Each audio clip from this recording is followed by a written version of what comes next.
नमस्कार, आप देख रहे हैं पंजाब केसरी टीवी और मैं हूं आपके साथ अनिकेत राय।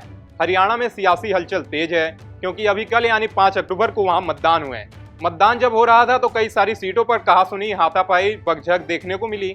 मतदान तो हो गया, मतदान के बाद बीजेपी हो या कांग्रेस, सभी अपनी सरकार बनाने का दावा कर रही हैं। दावा करना तो हर पार्टी का जन्मसिद्ध अधिकार होता है। अब इस दावे में कितना दम है ये तो 8 अक्टूबर को पता चलेगा। चलिए आगे जानते हैं कि हरियाणा में कितने प्रतिशत मतदान हुए हैं, इसके बाद किसके जीतने के आसार दिखाई दे रहे हैं। आखिर हरियाणा की जनता किसको अपना बहुमूल्य वोट दिया है। हरियाणा की 90 सीटों पर मतदान के बाद सियासी गलियारों में चर्चाओं का बाजार गर्म है। 90 सीटों पर 1031 प्रत्याशियों की किस्मत दांव पर लगी है। हरियाणा विधानसभा चुनाव में शनिवार को 65.65% के करीब मतदान हुआ।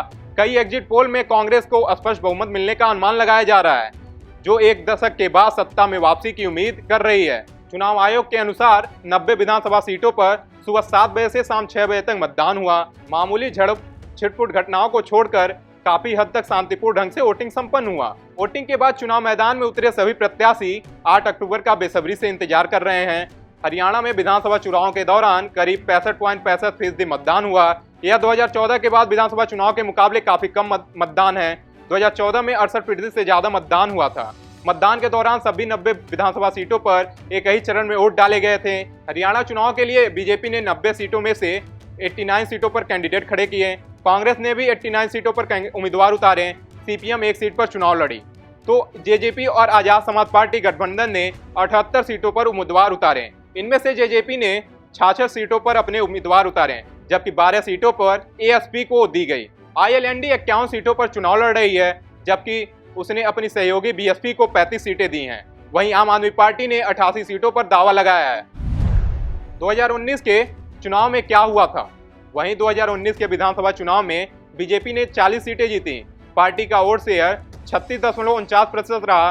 कांग्रेस ने 31 सीटें जीती, उसका वोट शेयर 28.8% रहा। जेजेपी ने 10 सीटों पर जीत हासिल की, वोट शेयर 14.80% रहा। आईएनएलडी को सिर्फ 1 सीटें मिली, वोट शेयर 2.44% रहा। एचएलपी यानी हरियाणा लोकहित पार्टी को भी 1 सीटें मिली, उसका वोट शेयर 0.66% रहा। आम आदमी पार्टी एक भी सीटें नहीं जीत पाई। निर्दलीय के हिस्से में 7 सीटें आईं। 2014 के चुनाव में क्या हुआ था? इसके अलावा 2014 के विधानसभा चुनाव में बीजेपी को 47 सीटें मिली, वोट शेयर 33.2% रहा। कांग्रेस के हाथ में 15 सीटें आईं, वोट शेयर 20.6% रहा। आईएनएलडी को 19 सीटें मिली, वोट शेयर 24.01% रहा। निर्दलीय के हिस्से में 5 सीटें गई, वोट शेयर 10.06% रहा। बीएसपी को 1 सीटें मिली थी और वोट शेयर 4.4% रहा। एसएडी यानी शिरोमणि अकाली दल को 1 सीटें मिली थी, वोट शेयर 0.6% रहा था। इस चुनाव में बहुत सी पार्टियों का बहुत कुछ दांव पर लगा हुआ है। भाजपा से लेकर कांग्रेस, जज्बा, आम आदमी पार्टी से लेकर इंडियन नेशनल लोकदल के लिए यह चुनाव बहुत ही महत्वपूर्ण हो गया है। वहीं एग्जिट पोल के नतीजे आने के बाद बीजेपी की चिंता बढ़ गई है। अब 8 तारीख को पता चलेगा कि हरियाणा के सिंहासन पर कौन बैठता है। देश दुनिया के तमाम खबरों को देखने के लिए देखते रहिए पंजाब केसरी टीवी।